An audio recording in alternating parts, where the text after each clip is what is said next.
Hello. Last time we saw how to handle data mutations safely using pointer fields in our CRUD updates. Today, we are staying deep within the realms of API robustness, moving from secure field updates directly into data consistency and state safety.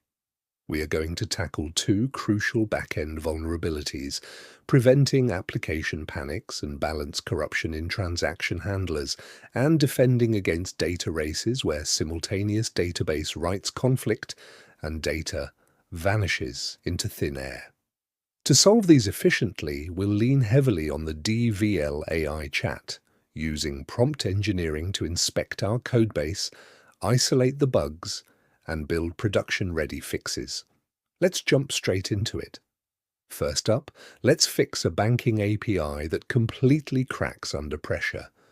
When managing transactions, a single missing validation check can crash your server or send your client records into negative balances. Instead of jumping blindly into coding, we use prompt engineering to understand the architectural setup first.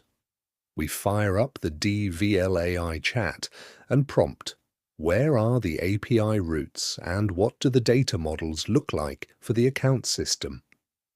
The AI reveals that our transfer handler behaves correctly only on the happy path. It blindly trusts incoming payloads, meaning a transfer from a non-existent account triggers a nil pointer panic, throwing a generic 500 internal server error. Even worse, if an account doesn't have enough funds, it lets the balance drop below zero, corrupting your books. Next, we ask the DVL AI chat, what do the integration tests look like? The AI highlights that our code must handle every error path gracefully, ensuring that on any failure, no balance changes.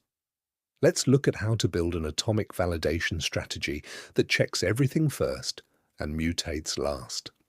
In financial or transaction-heavy APIs, checking everything first and mutating last is a non-negotiable architectural pattern. If your API alters one account's balance and then encounters an error halfway through processing, your application enters a corrupted state where money has vanished from one location but never arrived at the other. To maintain state integrity, your handlers must validate inputs, check existence, and verify business rules up front.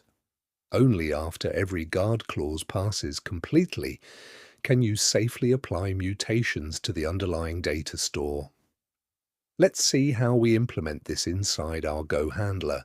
When a post request hits /API/transfer, we immediately break out our input validation rules before touching our data storage.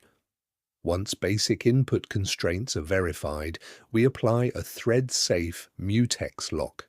We look up both the sending and receiving accounts. If either account returns nil, we short-circuit the execution chain right there, cleanly firing off a 404 not found response instead of triggering a catastrophic nil pointer panic. Next, we evaluate balances. If the sender's current balance is less than the requested amount, we block the operation and drop a 409 conflict status code. Because all guard clauses are validated up front, our database mutation step becomes incredibly clean and safe. We adjust both balances simultaneously and finalize the transaction with a triumphant 200 OK. Let's fire up our Docker environment and run the test suite for this module. Boom! Clean green passes across the board. By engineering our prompts inside the DVL AI chat, we isolated the weak points in record time. Our transaction handler rejects invalid states safely without panicking, with our critical section guarded by the mutex